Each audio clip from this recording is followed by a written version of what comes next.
século XIX. Os temas que de cual me voy a falar son estes. Primeiro, expansão territorial e crescimento da população. Segundo, imigração interna, o famoso coisas de vitales, nascimentos e mortos. Há famoso paradoxo de altura das pessoas. A questão de transição demográfica hasta níveis mais baixos de fecundidade, fertilidade. E, finalmente, o tema que é muito de moda agora, América em preto e branco. Ok. Ups. Estados Unidos, em 1800, foi bem similar ao Brasil na mesma época. Toda a população estava concentrada na costa. Havia muito território do interior, mas pouquíssima população do interior e quase nenhuma cidade de importância. Este foi os Estados Unidos depois da independência. Pero, ao mesmo tempo, havia comércio bem importante. Temos que dar conta que Estados Unidos, em 1800, tinha o segundo flota mercantil mais grande no mundo depois da Inglaterra. Então, tinha comércio com todo o mundo, especialmente a exportação de área que se chama Middle Central, es decir, na costa, dentro, norte del sur, sur de Nueva Inglaterra, uma zona de Pensilvânia, etc., que foi grande produção de trigo no mundo. Ok. Ups. Esta foi a expansão extraordinária física dos Estados Unidos. E todo foi em meio século. Es decir, desde 1803 hasta 1553, havia expansão, primeiro com o Trato de Paz, chegando hasta Mississippi, de Inglaterra, depois várias compras de França, 1803, de Florida, de Espanha, e foi não por trato, finalmente por guerra, por México, em 1848. Então, os Estados Unidos quase formado finalmente em grande parte por a metade do século. Também, como o resto do mundo, havia migração à América do Norte, igual como a América do Sul, mas a migração foi em grande parte de africanos. Es decir, hasta bem tarde foi difícil de atrair imigrantes de Europa. O custo de viagem foi alto, então havia pouco movimento sem algum tipo de arranjo. A coisa de América do Sul foi apoio por o rei, por imigrantes especiais ou comprando escravos de África, uma vez que havia exportação significativa de açúcar para pagar para esses escravos. Nos Estados Unidos também. Primeiro foi tabaco, depois foi algodão e havia migração constante de indentured servants, como se diz em inglês. Es decir, gente que foi compromissado de trabalhar 7 anos nos Estados Unidos para pagar o transporte, e o transporte foi pagado por donos de terra em Estados Unidos. Mas a coisa importante é dar conta que realmente a migração africana foi mais importante hasta os anos de 30 do século XIX. Migração africana é bem interessante porque a grande migração é o Caribe, es decir, o transporte de escravos da África Oriental e Ocidental foi do Brasil, Caribe e pouco a Estados Unidos. Foram quase 10 milhões de africanos chegando hasta 1850. Por suposto, o Brasil foi o último para terminar. Este fue las regiones principales de llegada de esclavos africanos. Es decir, Brasil, 46%, América Española, 12%, Indias Occidentales, 38%, incluye parte de América Española, y Estados Unidos solamente 4%. Y a cosa para dar cuenta de, debe reconocer que migración de africanos fue como migración de inmigrantes, primariamente gente en edad de trabajo y primariamente hombres en contra de mujeres. Y aquí es una serie de pirámides de edades, izquierda es hombre, a derecha es mujeres, y es por idades de 0 a 4, 5 a 9, 10 a 14, se puede ver aquí subiendo as idades. Esta foi a estrutura de idades que temos professor Vidal, Luna Vidal e eu, sobre São Paulo, e estas idades de africanos, desculpa, hold on. Sempre tocando incorrectamente. Okay. Este fue los africanos nacidos en África. Estos fueron los esclavos nacidos en Brasil. Los nacidos en Brasil casi tienen un clásico pirámide de edades. Es decir, gran número de filhos y bajando hasta idade. Aquí nota a gran cantidad de hombres y poco de mujeres y pocos meninos. Y entonces el total de esclavos no final es esta estructura. Una concentración bastante hombre por causa del impacto de los africanos y no parece como aquí. Nota aquí, este es un pirámide de edades de inmigrantes llegando a Estados Unidos. También muito mais homem, muito mais na idade de trabalho e bem como os africanos aqui. É decir, migração sempre é este tipo, grande migração é sempre de homem, mais que mulheres e com poucos meninos e com pouca gente de idade. Bom, os países da América Latina começou a crescer muito no século XIX.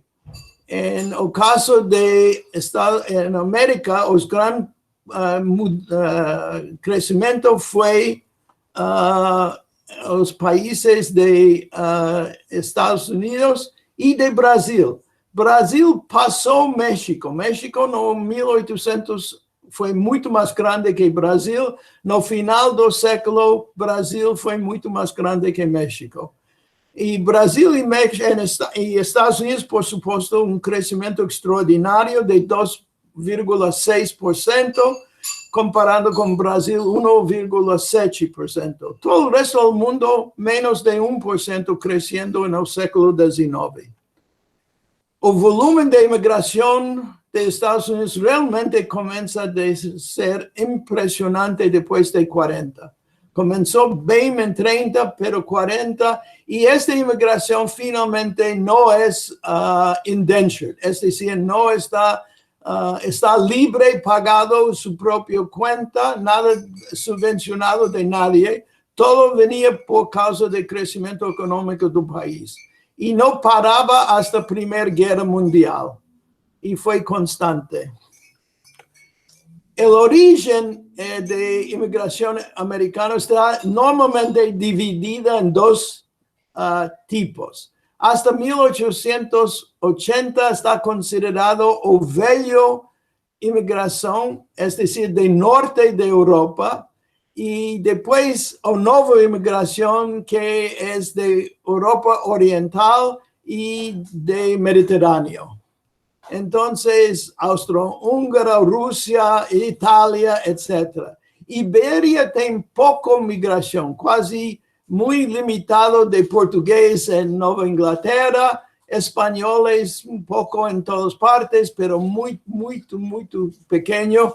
Los turcos que venían del Imperio Otomano fueron también un minoría que llegara. Y fueron los italianos de gran migración en esta nueva época post-80.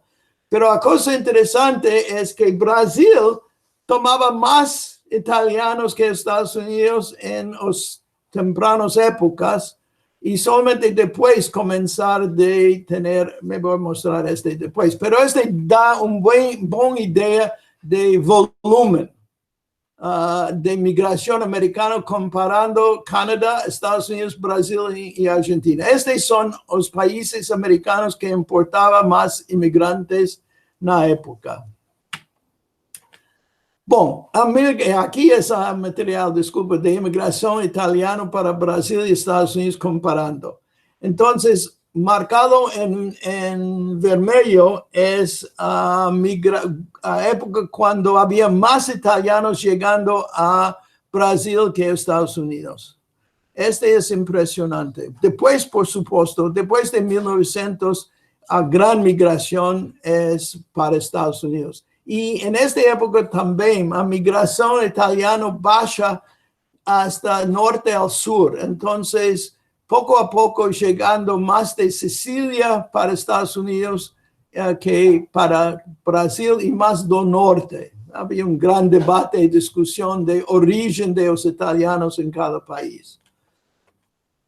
El segundo desarrollo no fueron solamente gran migración, pero el segundo muy importante desarrollo de demografía en el siglo XIX es la transición demográfica. Me voy a hablar mucho de transición demográfica. Este es un evento en el siglo XX de Brasil y América Latina, pero es un proceso del siglo XIX en Estados Unidos y en partes de Europa.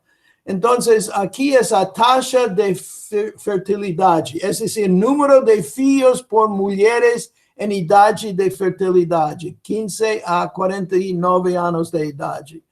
Nota que Francia está considerado el primer país que baja históricamente fertilidad a niveles que nunca ha visto antes en la historia del mundo. Es decir, llegando a mitad de 1850, casi a 3.4 hijos por mujer, cual en esta misma época Brasil fue casi 7 o 8 hijos por mujer. Nota que Inglaterra tenía tiempo para llegar y comenzó de llegar a bajar. Y interesante, Estados Unidos comenzó realmente de 1800 de bajar rápido, pero no llegando a nivel de Francia, pero bajando rápido de tasa de fecundidad.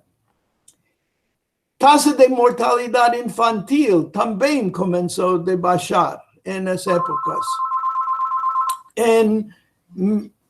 Aquí el padrón es Noruega, que tenía el más bajo de Europa en la época de mortalidad infantil. Algunos países en América Latina no llega a 102 hasta un siglo después de Noruega. Estados Unidos también, después de una crisis, que vamos a hablar de crisis de los años 80, comenzó a bajar rápido a mortalidad infantil. Con este va a tener un impacto profundo en la esperanza de vida y el crecimiento de población. Ok, entonces aquí es un modelo estilizado de cómo está la transición demográfica. Entonces, primero baja a mortalidad y al primer momento todo el mundo sigue, entonces la mortalidad está bajando aquí. En primer momento todo el mundo fica con la misma alta tasa esperando que no es una profunda mudanza hasta que comienza a tener presión de tener demasiado crecimiento de población aquí. En este momento hay una respuesta de élites y eventualmente de todo el país, de todas las clases, de bajar fertilidad, bajar número de hijos producidos y bajando para reducir el crecimiento, porque hay presión, especialmente en área urbana, para casa, para comida, para el costo de meninos está creciendo, entonces porque hay más educación, etcétera. Entonces, este está considerado a famoso transición demográfica. En Brasil, este comienza más o menos en 1960. En Estados Unidos está comenzando un século anterior de este. Ok, aquí entonces es una otra indicación de, disculpa, hombre y mujer. La tasa de mortalidad infantil por sexo está bajando en Estados Unidos. El problema en los Estados Unidos es registración de mortalidad es atrasado comparando con Europa y con otros países, incluyendo América Latina. Es decir, no hay registro nacional de mortalidad hasta 1940-50. Entonces, todo el material sobre mortalidad es bien más débil y más estimaciones que otra cosa. Pero se nota realmente tasa de mortalidad está bajando. ¿Y qué impacto tiene este? Salvo de casos de 1880, hay crecimiento constante de esperanza de vida. En estas épocas, cuando se baja mortalidad infantil en forma dramática, entonces se puede subir 10, 15 años de esperanza de vida a nacimiento. Es bien profundo y bien rápido. Otra cosa que vale la pena de explicar, y este es un poco complicado, me voy a explicar, que el esperanza de vida cuando está nacido es 1, dando mortalidad alta de infancia desde 0 a 1 año y mortalidad también alta hasta 5 años de edad. Si uno sobrevivía a 5 años de edad, entonces espera 50 años de edad, cual el promedio es 39, por ejemplo, de mujeres siempre mayor que hombres. A nacer, si vos podés sobrevivir a 50, a 5 años de edad, va a tener 50 años más. Por esa razón, todo el mundo piensa que todo el mundo moraba, estaba muriendo bien cedo. No, la gran mortalidad es infantil. Y, ok, disculpa. Entonces, aquí en 1900, a diferencia de hombre y mujer, todavía sigue, es decir, todavía con alta tasa de mortalidad infantil. A nacimiento en 1900 es 47, pero si sobrevivía hasta 5 años de edad, llega a 54. Entonces está subiendo, pero todavía hay esta curva. En un sistema moderno, un nacimiento o esperanza de vida a 0 es igual a 5, porque no hay gran mortalidad que tener influencia aquí. Pero en esta época todavía sí. Otra cosa fundamental aquí es un extraordinario crecimiento de PIB, PIB per cápita y PIB total. No solamente total, pero per cápita muy significativa. Y esta es una gran atracción. Por mucho tiempo, salarios americanos son más altos que salarios europeos, especialmente en países escandinavos, por ejemplo, que fueron pobres, o varios estados alemanes que también fueron camponeses y fueron recibiendo salarios menor o con tierra menor que estaba disponible en Estados Unidos. Lembra que tierra es barato y disponible, mano de obra es cara. Este es el gran lema de Estados Unidos en el siglo XIX, tierra barata. Entonces, esta tierra barata es una gran atracción para toda Europa. Aquí llegamos al famoso problema de paradoxo. Hay un famoso estudio de cadetes en West Point, el famoso centro de educación secundaria para oficiales del ejército americano.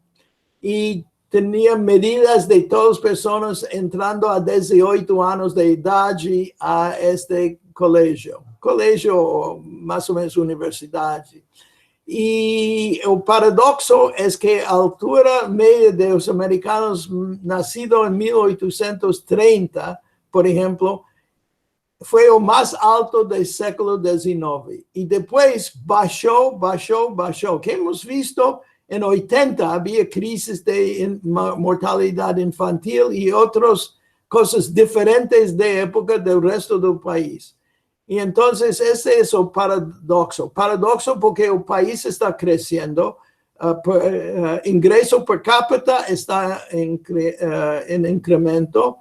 ¿Y por qué entonces altura está bajando? Y altura está considerado en la nueva historia biológica, que es muy de moda ahora, está considerado un buen índice de salud y de habilidad de obtener comida adecuada durante la vida, especialmente adecuada en la juventud. Entonces, este paradoxo se llama paradoxo antebellum. Antebellum es antes de guerra civil. Gran pregunta es una resulta irónica de que la estatura media cae durante el segundo y tercer trimestre, al mismo tiempo que los salarios y arrenda aumentan. Entonces, aquí todavía es un debate sin terminar y sin conclusión. Una idea es comercialización agrícola fue lenta y la disponibilidad de nutrientes estaba cayendo porque la producción de alimentos no acompañó las demandas de una población en crecimiento rápido. También hay un problema de urbanización. Ainda no es enormemente urbanizado, pero hay grandes ciudades creadas, Nueva York y Chicago, etc. Está comenzando a crecer y hay una falta de saneamiento público y ellos acham que tenía un gran impacto.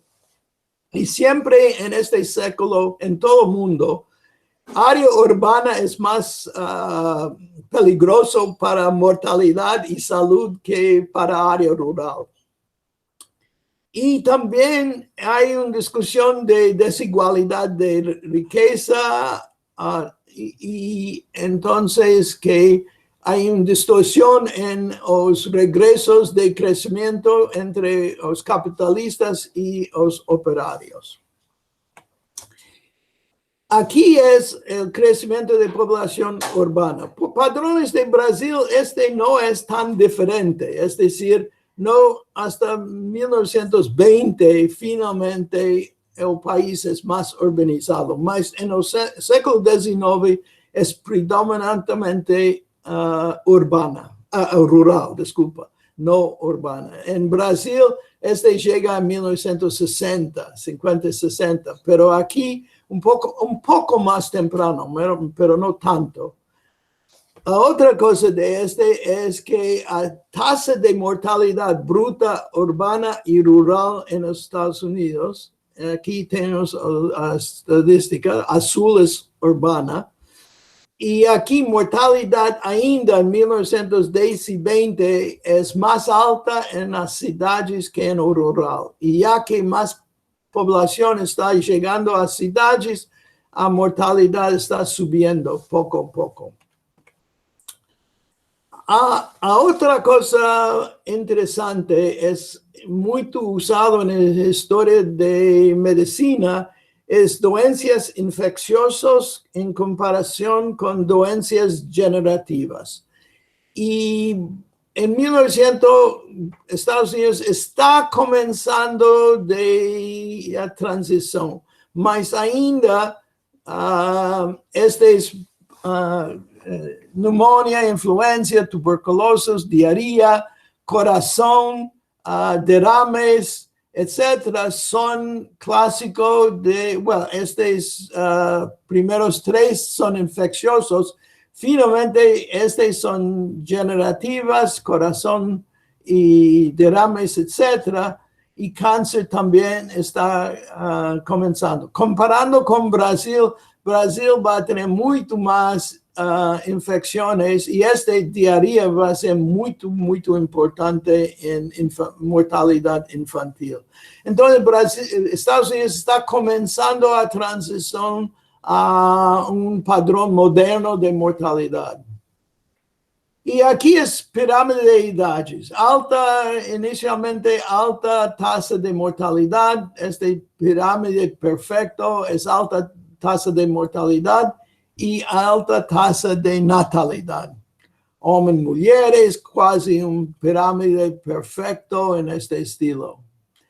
En 1910 ya está comenzando de mudar. Impacto de inmigración con más hombres un poco aquí y entonces comenzando de reformarse. Aquí es en 1900 simplemente para dar qué va a pasar. Eventualmente va a tener una jara, como ellos dicen, aquí. En este caso simplemente quería mostrar, yo estoy parte de generación aquí, os que estaban nacidos en un momento profundo de crisis de Gran Depresión en 29 y 30. Yo nací en 36 y fue considerado el más bajo año de tasa global de fertilidad, número de hijos a mujeres, hasta 1960 cuando llegó a píldora. Cuando llegó a píldora, boom, desapareció también. Entonces, poco a poco, es una cosa moderna, pero es tarde en el siglo XIX. Y aquí es excepcional crecimiento comparando con el trend de años anteriores. Había demasiados nacimientos. Entonces, es un baby boom posguerra que va eventualmente a subir y entonces la cosa va a voltar al jara. Otra cosa obvia que es importantísimo en el siglo XIX de los Estados Unidos es la migración. Es decir, todo este territorio es enorme y tenía que abrirlo con ferrovías, abrirlo con canales. Hay un famoso canal que va en Nueva York, que va a Gran Lagos y eventualmente abre todo este área para desarrollo y producción vía transporte marítima, interior, cabotaje de Estados Unidos, bien importante. Por 1900, finalmente el país está más desarrollado. Aquí se nota el gran crecimiento de Chicago y de todos Estados Unidos, densidad de Medio Oriente, Medio Occidente, y Occidente aquí está todavía vacío y comenzando el crecimiento de California, todavía muy despoblado en esta época. Ok, es una idea general de movimiento, de padrón, es decir, Estados Unidos está creciendo rápido, está en movilidad, extraordinaria movilidad por padrones de Europa, no para padrones de América Latina tanto, pero para Europa el movimiento cada generación a nuevos estados es muy impresionante, especialmente. Por ejemplo, los ferrocarriles están dando tierra al lado de los ríos, las rutas que ellos tienen, y ellos venden a tierra muy barato para tener un grupo de apoyadores, es decir, productores que pueden usar la ferrovía para mantener ganancias de las compañías. Entonces, hay público particular y varias otras maneras de promover migración y establecimiento de pequeñas propiedades en toda América. Entonces, el famoso Family Farm, muy con gran discusión en Brasil hoy, este fue el modelo de settlement de toda esta área de América, Estados Unidos, especialmente en el centro oeste. Y todo desde época colonial, es un gran productor de granos. Eventualmente, Estados Unidos es gran proveedor de granos para el Mediterráneo, que siempre faltaba, y para todo el resto del mundo, incluyendo Brasil, importación de algunos productos aquí. Bom, ahora vamos a hablar de otro y último tema, el tema de esclavitud. Aquí es cosa interesante, es crecimiento de tráfico, población de esclavos desde 1790 hasta este es incorrecto, pero hasta 1860. 60 es guerra civil y finalmente terminación. Nota que había euforia en los Estados Unidos, especialmente en la época colonial, pero estaba más y más controlado y eventualmente no tanto importancia. Entonces aquí voltamos a la cuestión de cuántos africanos llegaban a Estados Unidos y cuántos terminaron en la época de esclavitud. Estados Unidos en 1860, época final, tenía 4 millones de personas de color, 3,9 fueron esclavos y solamente medio millón, menos de medio millón, 11% fueron libres, alforrías, personas libres de cor. En Brasil había más personas de cor, 5,7, esclavos 1,4, 1,5 y había 4 millones de personas libres de cor. 74%, 2/3 casi, de las personas de cor, los afro-brasileros, fueron libres en 1872, bien antes de la liberación final de esclavitud en Brasil. Entonces, la gran cuestión es cómo Estados Unidos podía llegar a una cantidad de casi 4 millones de afroamericanos cuando ellos importaban solamente 400,000 africanos. Primera cosa es el tráfico de esclavos terminó en 1808, bien antes de 1850 del Brasil. El impacto de inmigrantes comenzó a desaparecer y más fue una estructura de edades bien como pirámide normal, con alta tasa de nacimiento y relativamente baja tasa de mortalidad, relativamente baja. Otra cosa es que el sistema de lactación, es decir, mamando meninos, entre los esclavos fue de 1 año, cual en Brasil y en el Caribe probablemente fue alrededor de 2 años. Entonces, había menos producción, menos nacimientos de meninos en esclavos en Brasil que en Estados Unidos. Entonces, poco porcentaje de alforría. Gran crecimiento de población por alta tasa de nacimiento y probablemente baja tasa de mortalidad en comparación con tasa de mortalidad no Brasil. Explica mucho de la diferencia del total de personas afro en los dos países. Mas, como yo estuve diciendo, relativamente baja. No baja comparando con los blancos. Aquí es tasa de mortalidad por edad para esclavos y población total de los Estados Unidos. Los esclavos fueron solamente un 30% de la población, entonces tenía un impacto sobre mortalidad total, pero no tanto. Entonces aquí tenemos la diferencia es absolutamente extraordinaria, entre 350 y 179 muertos por 100 nacidos vivos.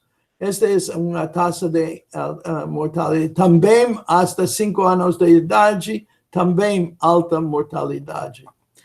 La cosa interesante es que la esperanza de vida, que es parte de no tenemos esperanza de vida de esclavos en 1850, pero en 1900 nota a gran diferencia entre blancos y pretos. Y en Estados Unidos tenemos que dar cuenta que pretos son pardos y pretos. Es decir, no distinguimos dos diferentes categorías de color. Para nosotros es solamente Entonces, pardos está incorporado siempre con pretos.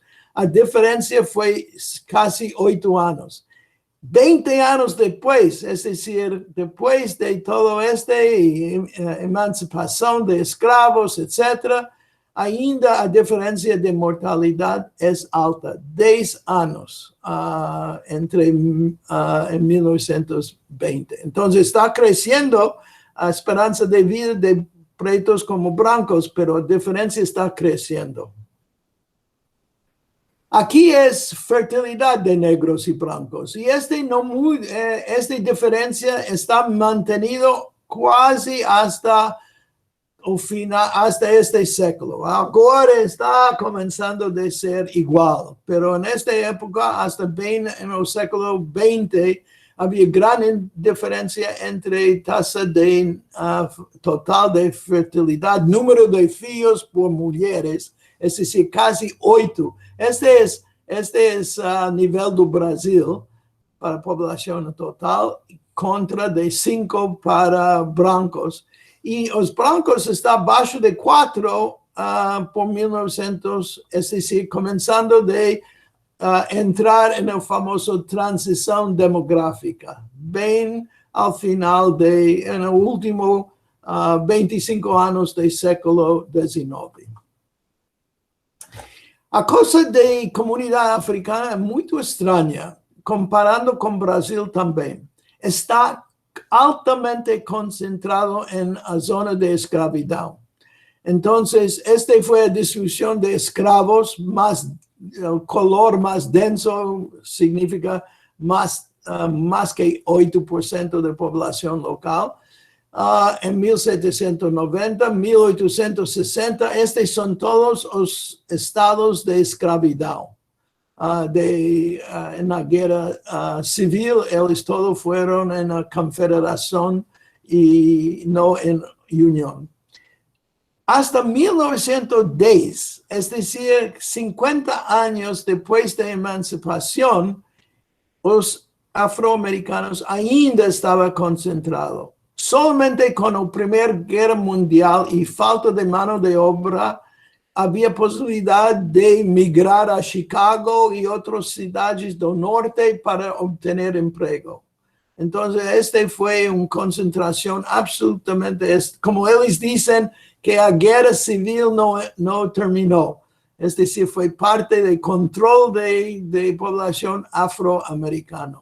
Hoy en día, ainda está muy denso en el sur, pero está por toda parte de Estados Unidos, pero especialmente oeste, pero especialmente sur y el nordeste y Medio Oriente, el Medio Occidente, aquí. Ok, vamos a todas estas protestas hoy en día, vale la pena de ver las diferencias entre hombre y mujer por color y, como decimos en Estados Unidos, etnia. Etnia significa asianos, personas de Asia y hispánicos.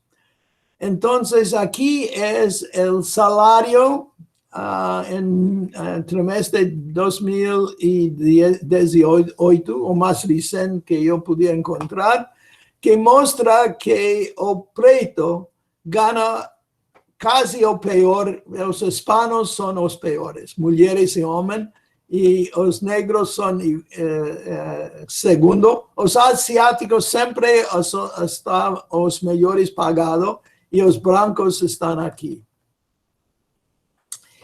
Salario en base, si hay educación, ¿hay diferencia o no de estos impactos? Y la contestación es no.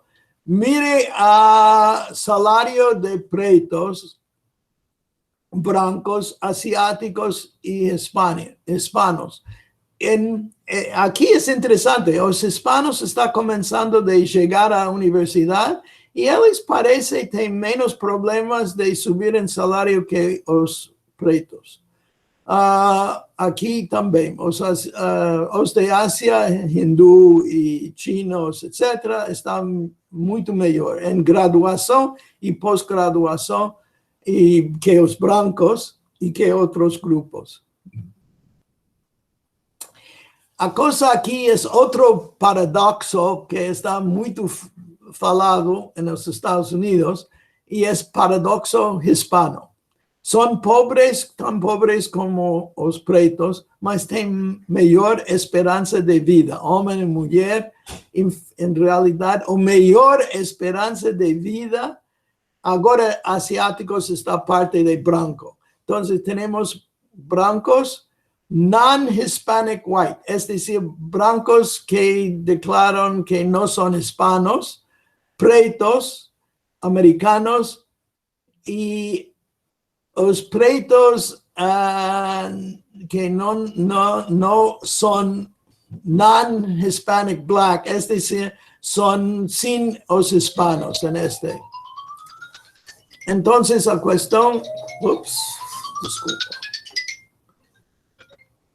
Ok, entonces, los hispanos, y creó un gran debate en los Estados Unidos. Y los hispanos tienen gran influencia en los Estados Unidos en cuestión de, son recién de inmigración.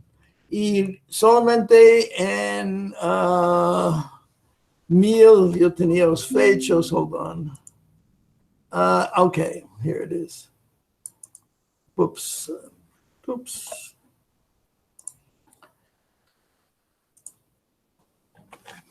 Aquí, en 1980 fue creado hispánicos como un grupo separado para analizar y en 2003 ellos reemplazan los pretos como mayor grupo minoritario. Ahora, los hispanos son 18%, los negros sin hispanos son 13% y ahora bajó los blancos a 60%. Asiáticos están dentro de blancos ahora en este.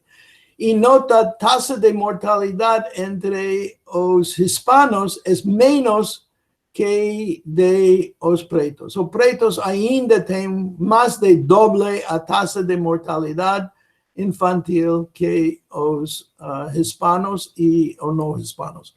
Y el argumento por qué los hispanos que son tan pobres como los pretos tienen una esperanza de vida tan alta y mortalidad infantil tan baja. Y tiene mucho que ver con la estructura de familia, recién migración, tipo de comida tradicional de la familia hispana, y a falta de estas características en la población preta en los Estados Unidos. Bueno, es la conferencia muy rápido de las grandes mudanzas en los Estados Unidos del século XIX. Si hay preguntas, estoy pronto para contestar cualquier cosa. Obrigado, professor. Maravilhoso. Quero abrir para as perguntas, os comentários. Quem quer começar pode ligar sua câmera e o microfone. E a gente vai abrindo. Temos bastantes pessoas, então vou pedir para que fale, porque não consigo ver todo mundo aqui no painel. Bom, enquanto alguém se anima, eu quero fazer uma primeira pergunta, professor. Tenho várias aqui. Umas que às vezes aparecem nos debates, o tema, o que aparece muito melhor, aqui é o tema da miscigenação na América Latina. Queria que você falasse Um pouquinho sobre isso no caso dos Estados Unidos. Também. Tenemos probablemente, primero está bien concentrado en el sur, a población americana. Y es claro que probablemente había menos de mixtura de pardos producidos que en Brasil, por ejemplo.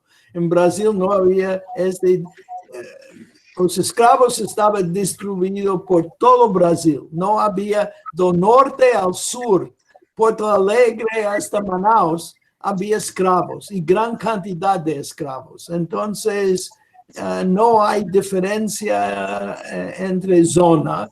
Entonces, mucho más mixturado para primera cosa. Segunda, es cuando migran afuera, había probablemente en el siglo XXI más 21, es decir, después de la Primera Guerra Mundial, más miscigenación, más mixtura de todo el grupo.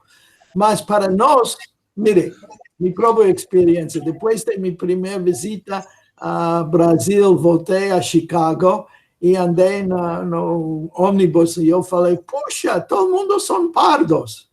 Entonces yo pensaba que todos fueron negros. No tenía mínima. Não, em Chicago. Chicago es clásico de este. Entonces existe, pero no aceptamos. Entonces, distinción. Y entonces, el famoso, una gota de preto, você está preto, etc. El famoso presidente de Haití falou, alguien preguntó cuántos blancos hay y él falou, todos somos blancos, todos tenemos un gota de sangre blanca aquí en Haití. Entonces, depende cómo está definido por la sociedad, si existe o no. Entonces, es la gran diferencia entre discriminación racial en Brasil y en los Estados Unidos. Es más sutil en Brasil y más claro en los Estados Unidos. Otra cosa, cuando finalmente está abierto a las universidades, a profesores en Estados Unidos para pretos, es decir, post Segunda Guerra Mundial, pretos andan mejor que pardos, porque para nosotros son igual. Entonces, pretos realmente tienen habilidad de subir más rápido, probablemente que en Brasil. Claro. Carlos Gabriel queria falar alguma coisa? Estava aí? Sim. Opa. Sim, vai. Boa noite. Obrigado ao professor Klein. Eu teria duas perguntas, né? Uma com relação aos gráficos anteriores. Sim. Aquele período 1880, né? Por que aquela baixa em 1880? Que tem a ver com a questão da a famosa Grande Depressão, que é um termo bastante complexo, né? Que tem toda uma literatura que é a favor do termo e é contra, mas esse 1880, por que a baixa em termos gerais nos Estados Unidos? Né? Por que 1880? E depois uma rápida subida? Isso é uma dúvida. No, es parte de una economía reorganizándose, más urbanizado, sin capacidad de ofrecer lo básico para comida. Varias crisis de bancos en 80 fue famoso para todo ¿Por qué?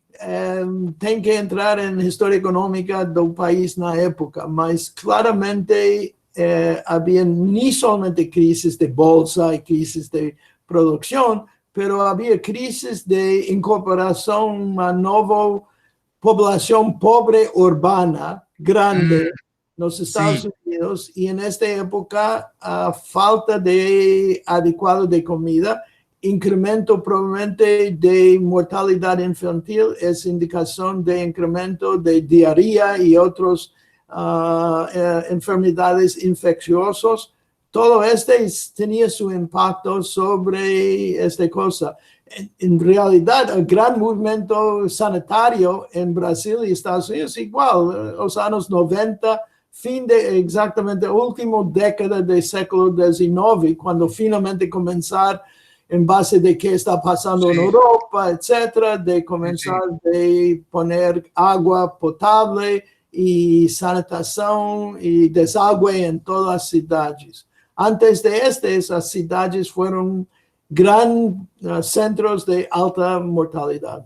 Entonces, probablemente estamos en una época de temprano de urbanización, temprano de más masiva urbanización, industrialización, con bajos salarios, etc. Agora, eu posso pensar também, professor, na grande expansão da agroexportação americana do meio oeste, principalmente pós-1880, 90, Sim. que tem um papel fundamental na balança de pagamentos americano e tem uma repercussão grande, por exemplo, na economia americana da Primeira Guerra. Isso também tem repercussão também, o senhor concorda? Sim, não, sem dúvida. A agricultura no meio ocidente foi the Middle West. Middle West, yeah. É fundamental no crescimento do Chicago e o boom de Chicago de mais ou menos 1880 a 1920 é profundo. É o grande centro de industrialização, de agricultura, tipo de São Paulo. Bem mais importante. Es decir, Nova York es finanzas, Washington es capital federal y Chicago es un gran motor de crecimiento de Medio Oriente. Es decir, abriendo o Erie Canal en los años 40, abre todos los lagos, movimiento enorme de minería de Minnesota, de minas de Minnesota, etcétera, creó un poco de industria enorme en Chicago. Entonces, exportación de industria, gran exportación. Siempre Estados Unidos, desde antes de 1800, fue gran exportador de granos. Es decir, la historia de agricultura americana es bien más temprano. Algodón dominante en el mundo y granos. Entonces, y es decir, las ferrovías tempranos, los canales para cabotaje, todo creó un mercado interno grande y una habilidad de exportar barato. Hay todas estas estadísticas comparando producción de soja en Iowa, comparando con Mato Grosso. Y es más caro de exportar de Mato Grosso que de Iowa. Y Iowa es todo conectado con canales, producen, exportan, usan camiones, pero usan barcos y mucho más que camiones para exportar todo llegando todo a Mississippi, saliendo, boom. Entonces, crecimiento realmente es de post-80, enorme post-80. E essa gran época de imigração. Isso. Aí eu juntar isso, tá. Aí eu entendo a imigração. Tá. E falando de imigração, os portugueses solamente de Açores e das islas vão a Nova Inglaterra. Há tradição, mas pequeno. Pequeno, sim. Muito obrigado. Ok.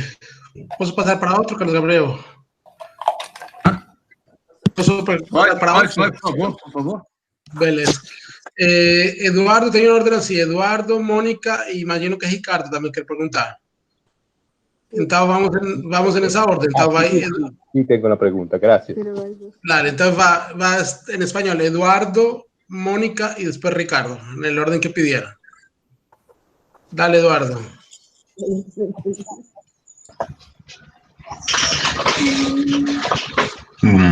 Buenas tardes, ¿me escucha? Sí, ahora sí, sin problema.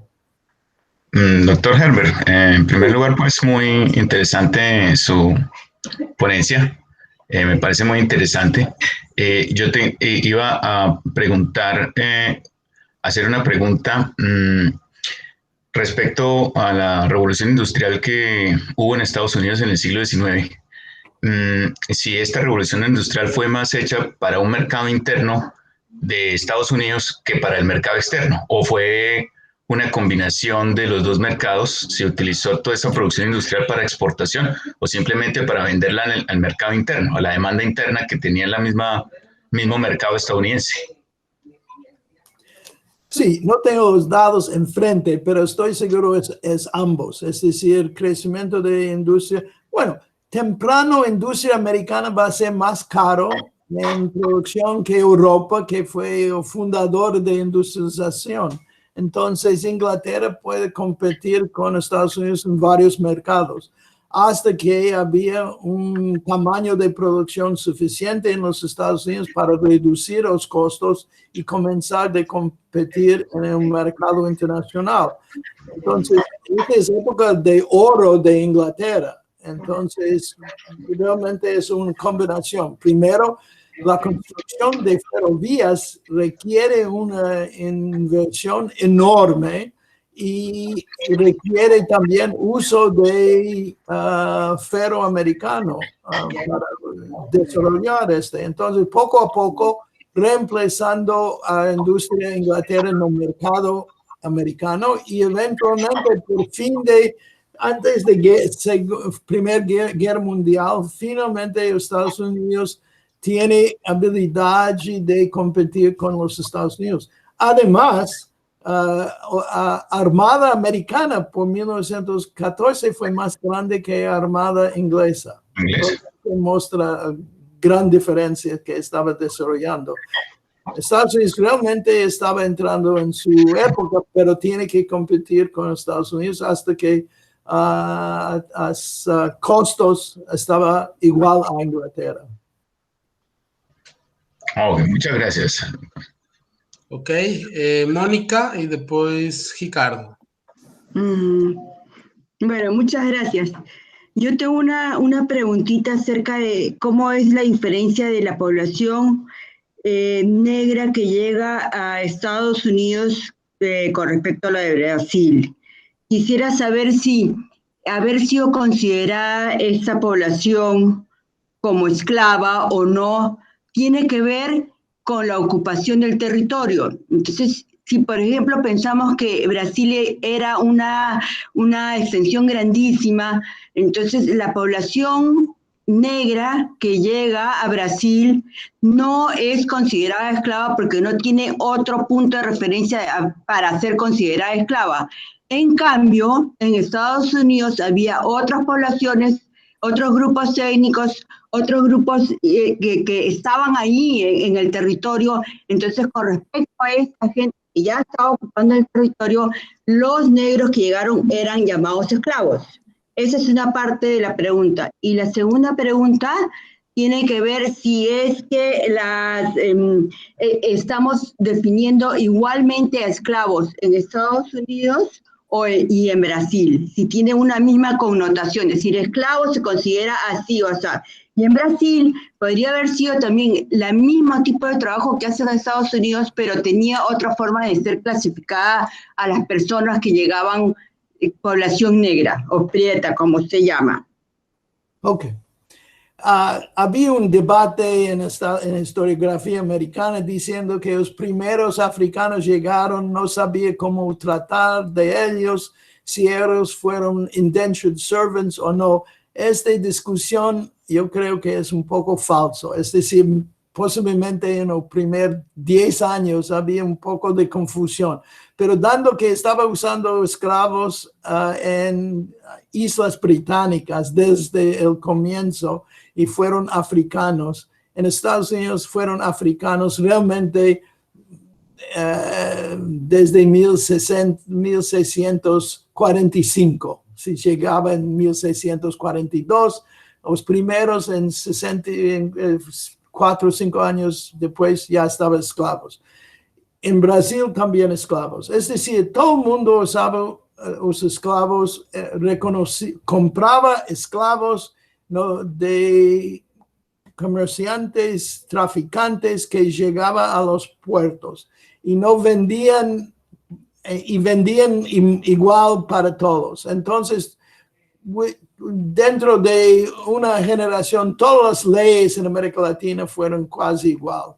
La gran diferencia es que en los Estados Unidos, comenzando en había la idea a la época del fin de colonial que esclavitud va a desaparecer. Entonces,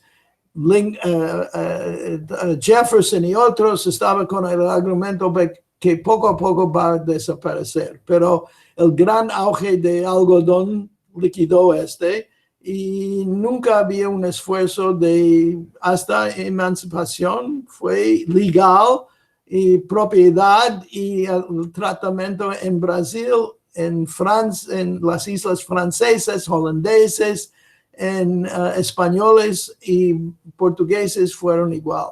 Esta es la primera cosa. Realmente no hay diferencia. Hay diferencia en distribución de espacio, en ocupación. Es decir, en Estados Unidos los esclavos fueron 1/3 de la población. Entonces tiene, aún en el sur, competir con artesanos blancos, etc. Entonces fue difícil después de emancipación de llevar sus calificaciones con ellos hasta el mercado libre de trabajo. En Brasil no había concurrencia de otros. Los pretos, pardos y libres esclavos dominaban el mercado de trabajo. Entonces, para ellos fue fácil la transición. Si tenía calificación, fue fácil de continuar haciendo carpintería, cualquier cosa que estaba haciendo.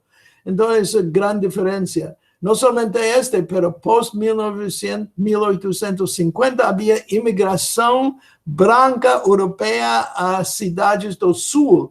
Entonces, más presión sobre los ex-esclavos en Estados Unidos.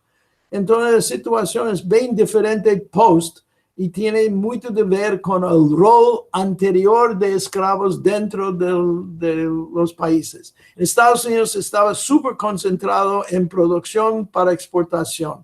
En Brasil hay de minas, es un gran provincia de esclavos y estaba exportando internacionalmente poco por fin de, es decir, 1860, 70. Estaba gran exportación interna, pero no en el exterior. Y había, como yo estuve diciendo anteriormente, había esclavos en toda parte del Brasil, en toda ocupación. Siempre hay quejas de maestros diciendo que los esclavos o los libertos no pueden competir y no pueden tomar examen o deben tomar examen porque está practicando su trabajo sin certificación, etcétera, etcétera. Pero el sistema de guilds que estaba fuerte en Europa fue débil en Brasil y no existía en Estados Unidos, y entonces hay esta gran diferencia de los dos en pre y post esclavidad. Ok. Ricardo, entonces. Sí, ¿se escucha? Muchas gracias. Ya. ¿Sí se escucha? Sí, bien. Yeah. Sí. Hola, buenas noches, profesor Klein. Mi nombre es Ricardo Forte. Yo quisiera regresar sobre algo que usted mencionó acerca de la inmigración italiana hacia Brasil y hacia Estados Unidos, ¿no? Usted mencionó que, si no me equivoco, que había una división regional entre estos inmigrantes, ¿no? Donde los del sur iban más hacia el norte, hacia Estados Unidos, y los del norte más hacia el sur, me parece, hacia Brasil. Me parece que esto tiene que ver también un poco con la inmigración de Argentina, ¿no? Que era más del sur que del norte, si no me equivoco. Exactamente igual. La mia pregunta es, ¿esto a qué se debe? No sé si es claro esto, era más casual, es decir, empiezan algunos y pues hay como un efecto dominó, donde se llaman parientes y amigos y esto va creciendo en el tiempo, o hay alguna otra razón específica por esta división regional. Bueno, es decir, tiene mucho que ver con el movimiento de inmigración afuera de Italia, comenzando en zonas más ricas y poco a poco llegando a zonas más pobres, igual a España. Los primeros para migrar son ellos que tienen recursos para migrar.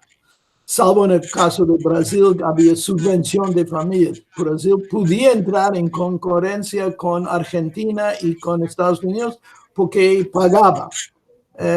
Porque Argentina y Estados Unidos fueron más atractiva que Brasil, pero Brasil también podía importar. La gran cuestión es movilidad después. ¿Por qué había poca movilidad de hasta tercera o cuarta generación en los Estados Unidos de los italoamericanos? ¿Cuál movilidad social económica de los italianos en Argentina y Brasil fueron mucho más rápidos? En la segunda generación todos estaban en las universidades. Entonces tiene que ver mucho con concurrencia de otros grupos. Es decir, los italianos en Buenos Aires es una ciudad italiana. Los italianos en Sao Paulo crean una ciudad italiana casi. Es decir, fueron los primeros en industria, primeros en varias áreas que no existía y de vez en cuando tenía una educación un poco mejor que los nativos, entonces podía subir mucho más rápido. Y el argumento que hubo bon y mal italianos, que fue feito en varios argumentos que vi en Argentina, no final, si vos se compara los que ven de Sicilia y los que ven del norte, misma tasa, más o menos aproximada, misma tasa de analfabetos, mismo porcentaje de camponeses, y no hay gran diferencia. También cuando Sicilia entró, fueron los más ricos de Sicilia saliendo para ganar dinero fuera. Es decir, no es clase alta, pero los camponeses más ricos que pudieron salir. Entonces, la estructura, características socioeconómicas de los inmigrantes norte y sur no fueron tan diferentes para explicar la gran diferencia de movilidad. En el caso de Estados Unidos, los italianos son tarde, no son o nueva inmigración, son o vello. Los irlandeses son anterior de él. Entonces, ellos fueron a ciudades ya donde él entró abajo. Entonces, tenían movilidad mucho más lento. Había gran volta de Estados Unidos, más de mitad voltó a Italia, entonces en todas las áreas. Pero esta es la gran diferencia. El mercado americano tenía impacto en definir la movilidad de los inmigrantes. Y en el caso de Brasil y Argentina, los italianos fueron los primeros. En Estados Unidos fueron los últimos. Bien, bueno. Sí, muchas gracias. Ok, Gabriel Cabrera.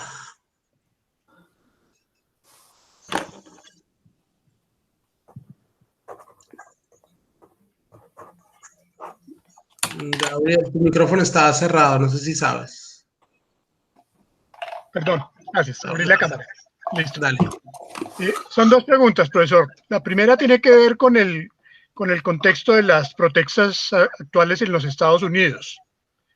Y usted nos mostró ahí una información sobre las posibilidades que han alcanzado a través de la educación los distintos grupos étnicos en Estados Unidos.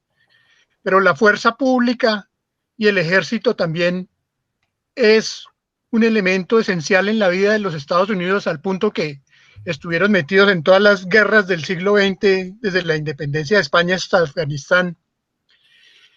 Y los negros han hecho parte de la fuerza pública. A mí me llama la atención un poco, y la pregunta concreta es si hay algún trabajo o estudio que haya analizado la participación de los negros y asiáticos en las fuerzas militares de los Estados Unidos.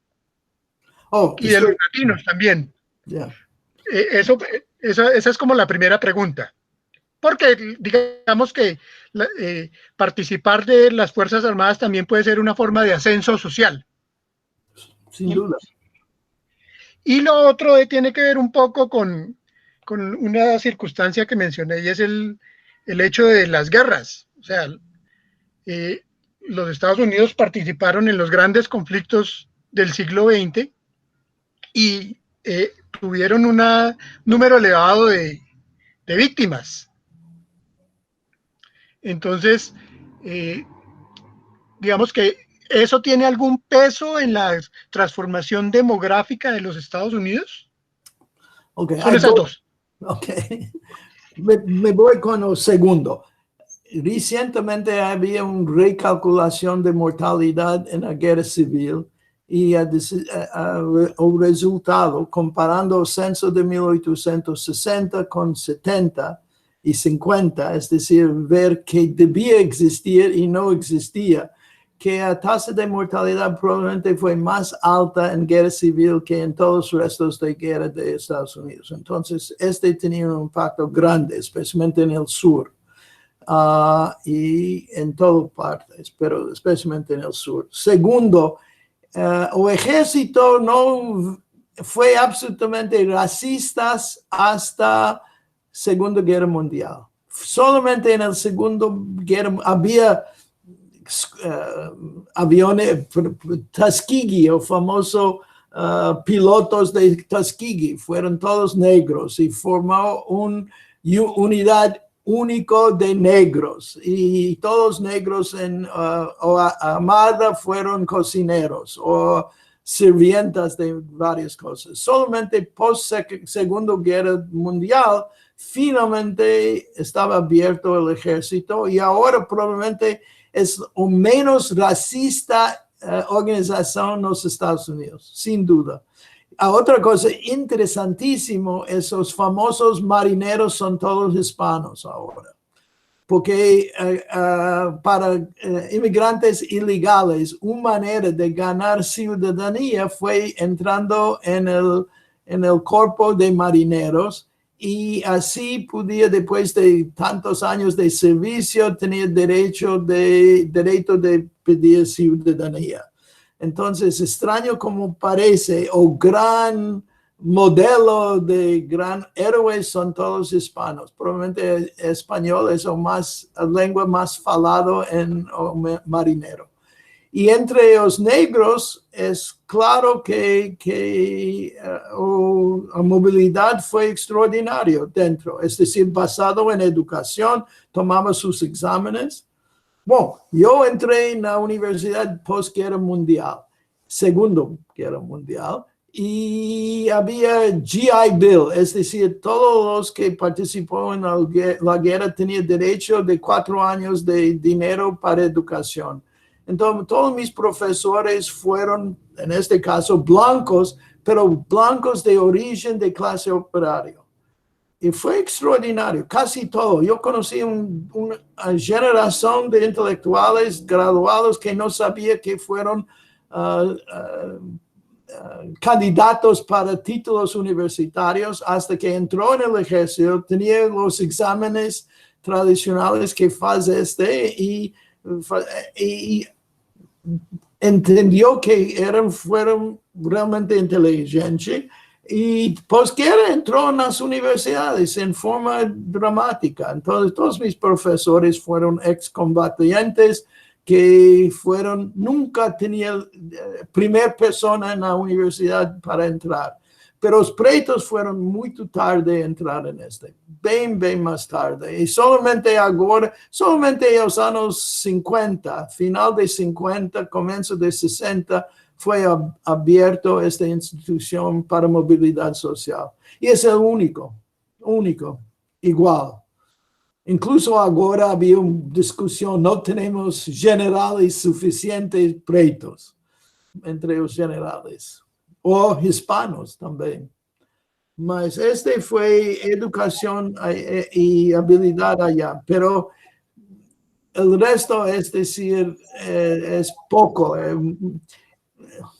La situación de discriminación racial aún es profundo. Hay 20,000 estudios mostrando Ok. Acho que sim. Professor Klein, eu quero Carlos Gabriel pediu para perguntar, mas eu queria fazer uma pergunta antes dele. Tenho duas, mas eu vou fazer uma agora. Se você poderia mencionar alguma coisa sobre o movimento migratório sazonal, aquele que se dá só no momento, do sul dos Estados Unidos, do México, no século XIX, do México para os Estados Unidos sim. e voltar.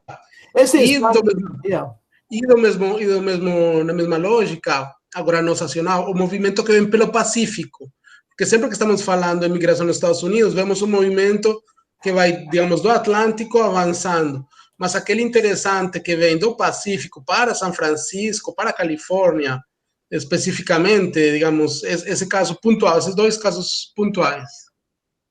Bom, primeiro, obviamente, o descobrimento de ouro em Califórnia tinha um impacto em Pacífico, desde Santiago, bom, de Valparaíso em cima, no sentido que havia gran movimento de barcos dos Estados Unidos trayendo gente, etc. Este descobrimento de ouro foi antes de ferrovia chegou a Califórnia. Então, impacto aqui de migração por barco, pero ainda não foi gran migração. A gran migração foi sempre por terra. A migração de mexicanos é realmente post-1900. É pouco em Primeira Guerra Mundial, muito grande na Segunda Guerra Mundial e finalmente normal de migração temporária nos anos 40, 50 do século XX, 60, 70 e finalmente começou, no 80 começou gran migração ilegal, que é decir, primeiro havia esse famoso wetbacks que migrava e havia acordos anteriores em qual Estados Unidos permitiu uma quota de tantas pessoas para temporada de cosecha. E este é especial, mas todo este siglo XX. E não é... Bom, depois a migração ilegal é muito mais, é decir, pós-1950, 60, 70, a imigração do norte de México, grande migração a Chicago, por causa da ferrovia que vai desde o sul direto, e havia migração a Arizona, New México e Califórnia. E esta é a grande migração. E agora, por exemplo, o sul dos Estados Unidos tem uma grande quantidade de imigração ilegal em agricultura. Onde há agricultura nos Estados Unidos, há mexicanos. Desde Washington, no noroeste, hasta Georgia. Georgia tem uma enorme quantidade de latinos trabalhando agora. Não há parte de... Estão mais dispersos nos Estados Unidos que os pretos. Ok. Carlos Gabriel, queria perguntar? Graças, professor, mais uma vez. Eu tenho duas perguntas, né? Uma é com relação a uma nova discussão sobre a diferença de renda e renda per capita entre o sul escravista e o norte antes da Guerra Civil. Ou seja, há estudos recentes mostrando que não havia uma grande diferença de renda per capita entre o sul e o norte, né? E o que o senhor acha sobre esses estudos, mostrando que essa discussão é muito mais complexa, né, do que ficar discutindo que o norte era industrial e o sul era escravista? Na verdade, o sul também tinha renda, e tinha uma renda bastante concentrada e uma renda bastante grande, vamos dizer assim.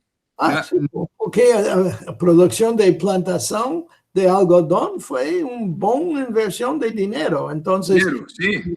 E per capita é um pouco estranho para o sul antes de 1860, por capita significa escravos, e escravos não recebiam nada. Então, todo foi concentrado no dono de escravos e dono de terra.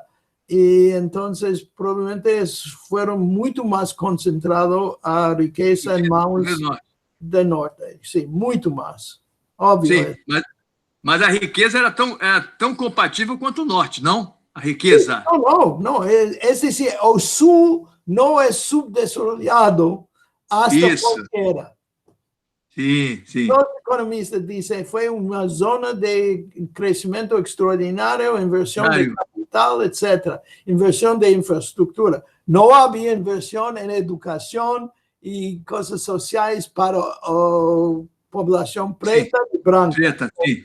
Mas había realmente ferrovías, había inversión en todo puertos, etcétera. Y el sur fue considerado más rico que el norte antes de 1860. Después, primero, eliminación todo el valor de esclavos, de ingresos de plantadores. Ellos no tenían esclavos más y perdió toda la inversión que tenía. Liquidó a capital de ellos posguerra. Y segundo, ahora entró en el mercado los pobres y per cápita, realmente foi per cápita e agora é diferente. Assim, e a outra questão é aquela questão institucional, né, a respeito, quando se destaca muito a questão do respeito aos contratos, às leis e o impacto dessa relação e dessa questão institucional para o desenvolvimento americano, se comparado, por exemplo, com a América Latina, né? Aí eu estou pensando nos grandes historiadores como North, Ronald Coase, o próprio o Stanley Engelman e vários outros. O que o senhor pensa sobre isso? Ou seja, essa questão institucional, realmente, isso é a explicação? É a principal explicação? Não. Não, é decir, todo mundo fala garantia de capital, foi seguro, não foi tão seguro nos Estados Unidos no século XIX. Primeiro, eles roubou toda a indústria europeia, é decir, é famoso qualquer que podia produzir sem pagando direitos a nadie. Esta foi a primeira coisa. Os bancos foram um desastre nos Estados Unidos, abrindo, fechando, sem controle, não havia garantias.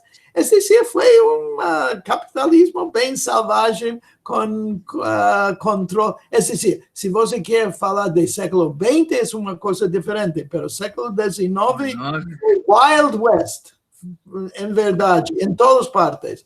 Entrando na indústria como China, roubando todo que podia roubar para crescer. Na questão de garantia de capital, etc., foi muito corrupção, muito coisa local, cada estado tinha suas leis, os bancos foram desastre total. Não, é decir, o clássico modelo de país super desarrollado, garantia de lei, e causa crescimento, é fine, pero no século XIX não é a história. Ótimo, muito obrigado. Tá bom. Muito obrigado. O Gabriel quería preguntar de nuevo, Gabriel Cabrera. Gracias. Sí, solo para usar la misma palabra que usa el profesor, una paradoja demográfica de los Estados Unidos con relación a nuestros países es que en Estados Unidos se hizo tratados, pactos con los indios y sin embargo fueron prácticamente exterminados. Sí. En América Latina y en Brasil no se hicieron pactos. No, y los indios son muchos más de los que hay hoy en Estados Unidos. Entonces, me llama la atención un poco la invisibilidad. Claro, puede ser cuantitativamente algo insignificante en el contexto de la población de Estados Unidos, pero que no se haya hecho ninguna alusión a los pueblos indígenas norteamericanos.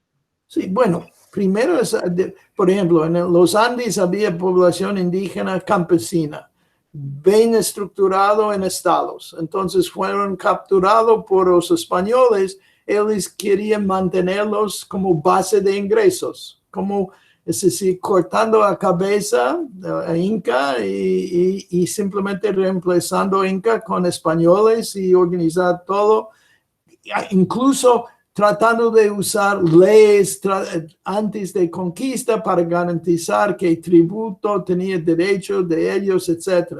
La situación en Argentina un poco y en Estados Unidos bastante es que fueron pueblos menos estructurados, no fueron estados fuertes, fueron medio migrante en vez de estables comunidades de agricultura, y por esta razón, y había un esfuerzo de simplemente escribiendo tratados con ellos y violándolos en 2 minutos, porque demanda de tierra fue constante entre los americanos, como los chilenos y argentinos.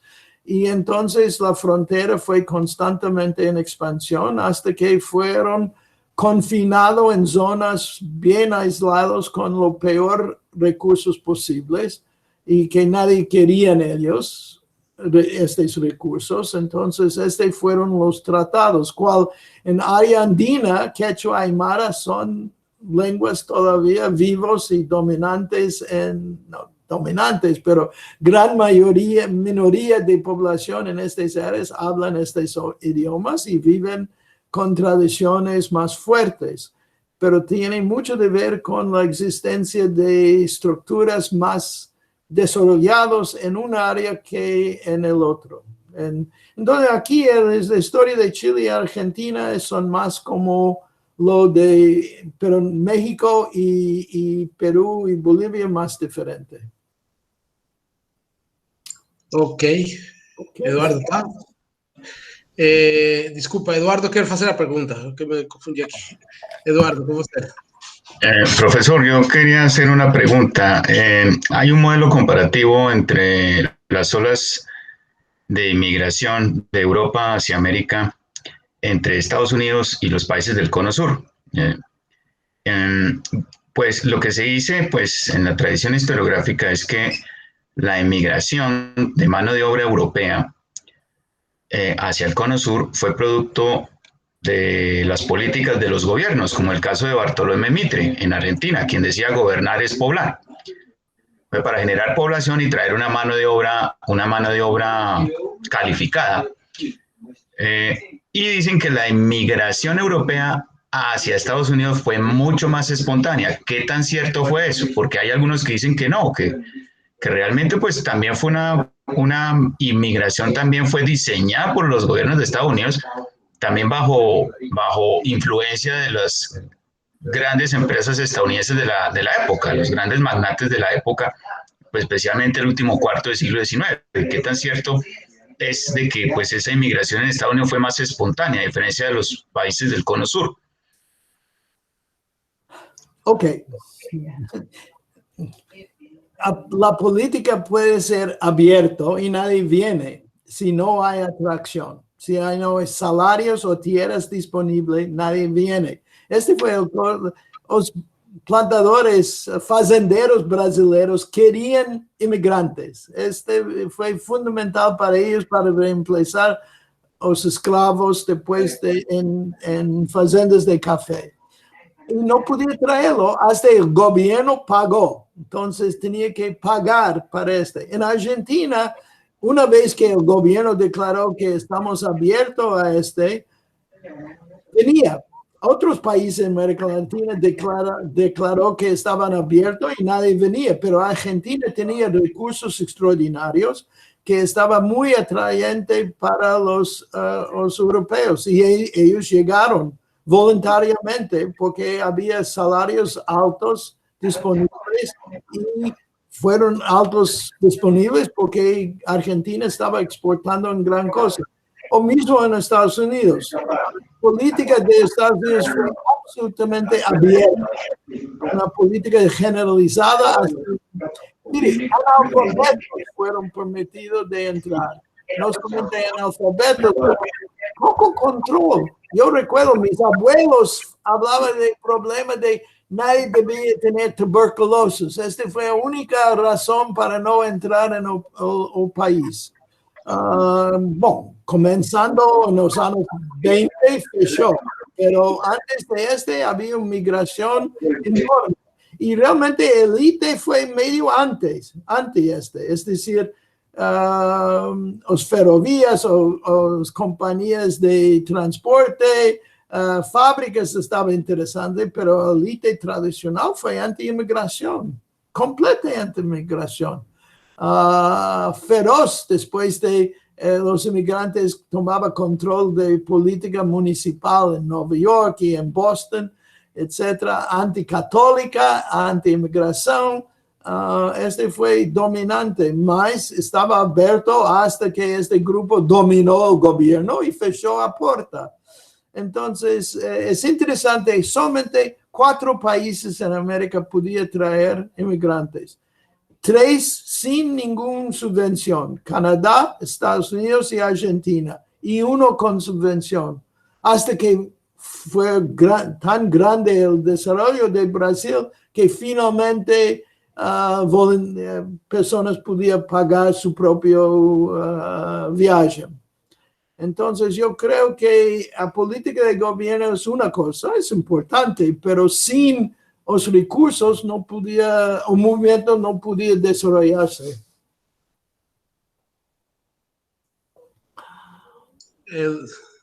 Eduardo, tu micrófono está desligado.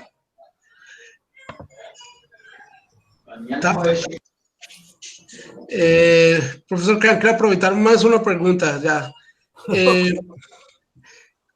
Todo este movimento que você está falando, temos movimento de população, e você insistiu muito no tema das ferrovias e mencionou o tema dos bancos, mas eu gostaria que você aprofundasse um pouquinho o tema dos bancos. Quando os bancos têm como movimento, digamos, círculo vicioso ou virtual entre bancos, ferrovias, terras e movimento populacional. Então, essa parte dos bancos, se você poderia explicar um pouco mais como se dá esse movimento e o sistema bancário norte-americano no século XIX. Ok, no soy gran experto en bancos, pero yo sé de historia en general, es que los bancos estaban establecidos por Estado, no por gobierno federal. Entonces, el control fue del Estado. Entonces, los grupos que controlaban, las leyes fueron bien débil en este área de control de préstamos y hipotecas, etc. Entonces, muy alto préstamos de directores de bancos y muchos bancos entrando en falencia durante toda esta época. Yo creo que primero gran financiamiento de ferrovías americanos fueron de Europa, de Inglaterra. Inglaterra invirtió una cantidad enorme de dinero en Estados Unidos en esta época. Segundo, cada estado tenía su propia política en relación a homesteading, es decir, había la idea de promover división de tierra en pequeños family farms por todos los estados. Entonces, la promoción fue constante. Entonces, había crisis financieras en todos los 19, bien local o para todo el país, causando problemas. Pero yo sé que los bancos realmente no fueron controlados hasta la Primera Guerra Mundial. En esse movimento é bem interessante, porque tem um sistema muito selvagem, como você está falando, sim, gerador de crises recorrentes, mas também os Estados Unidos saem relativamente rápido de cada crise para entrar em uma outra. Yeah. Mas, o sea, tem uma queda, mas tem uma saída também. Eu não sei se o professor Luna queria falar, ele ligou a câmera, não sei se ele tem alguma pergunta também. Eu acho que não. Não tenho nada, só eu desliguei sem querer. Só falar o quê, professor? Não entendi. Não quero falar nada. Tô Tá, desculpa. Ele ligou por essa... Por erro. Sem querer. Bom, se mais ninguém tem perguntas, eu agradeço. Acho que é maravilhoso assim, conseguir ter um papo que vai da Argentina aos Estados Unidos. É difícil nessas épocas ter isso. Vou parar a gravação agora. Deter a gravação.